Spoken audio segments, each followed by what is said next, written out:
Mexican. He built. Zip tied in a shed. And got a cat in it, probably. Sun to be at the right height to get good light. I think he might be a local. If not, he's a VIP local now. They can send it to his family and the other cartels he works with because he's muling. No, he's a normal local that would be. That's what's A normal local that would be, that this street local. Cartels because there's so much at stake, right? Multi-billion, $trillion-a year industry down there. It is brutal. So, and the cartel is involved inside the law enforcement. Absolutely. You know, we just, our drug agents, sheriff and I, worked in the task force, drug agents, and they made a case on two suppliers. And a freightliner something out there. Yeah, this was a male-female team. Yes. Yeah, I saw that. Female was a beauty queen down in County. She became a federal penitentiary jail guard. Met up with this guy. Anyway, they get out and they serve this they team up. And they serve this dope up to the victim. Our guys make a case. They get the male. The female's able to flee down to Mexico, and so they've got to work with the FBI, their federal Homeland Security to extract this girl from the control of the cartel. They couldn't even deal with the local cops down there because they're on the take. They're corrupt. So you know, in the end, the feds went in with the Mexican Army to extract this girl and get her back to the states to prosecute for this death. So that's how it impacts us. I mean, we could talk for hours. We can give you a list of cases. You know, one of the biggest things that my hopes that it does help is our ability in these overdose deaths and cases where the new law that was created 4 or 5 years ago, being able to prosecute individuals basically for homicide. Now you got that going on. Being the ones directly related to selling it to the individual that overdosed. We've had successful cases here in Marion County. We have successful cases throughout the state and other jurisdictions and other counties and cities that have made this prosecution.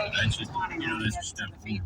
You know, going back to the board, it is, and Chief, correct me on this number, DPS, Department of Public Safety. Most people are getting a honk on the side, and then way back there, but no one gets a honk on that side of the road. Somehow needs to be still tall enough. Think about that for me. With such looking truck. What they're catching is an enormous amount of narcotics and an enormous amount of fentanyl already. And then you add another 70% what's making it into here. You know, they infiltrated to areas that, let's face it, it's a business, okay? They look at it as a business venture. They look at a particular Marion County. I don't have time, I'm going to post it. Target-rich environment that will be able to make our sales and our products, take it there and send it and sell it. And they do. And unfortunately, they think of money more than they think of the human life. Wow. And that's what's sadly important. He's absolutely right. We could sit here and give you a story of their there's one national I'm going to be talking about today, probably. Sick to watch the videos that they showed us, what they did to these and the boys.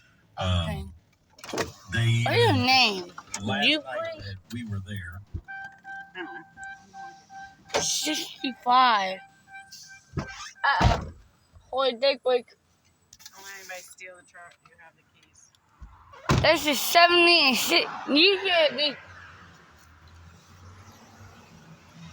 Thing, boys.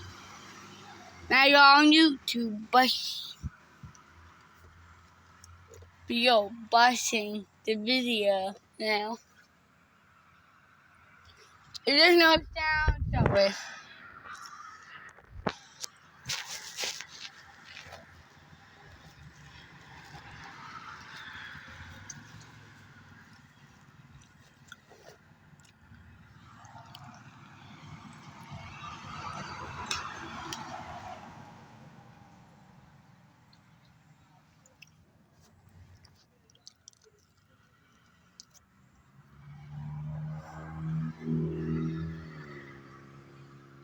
Could. What do you think we could, huh?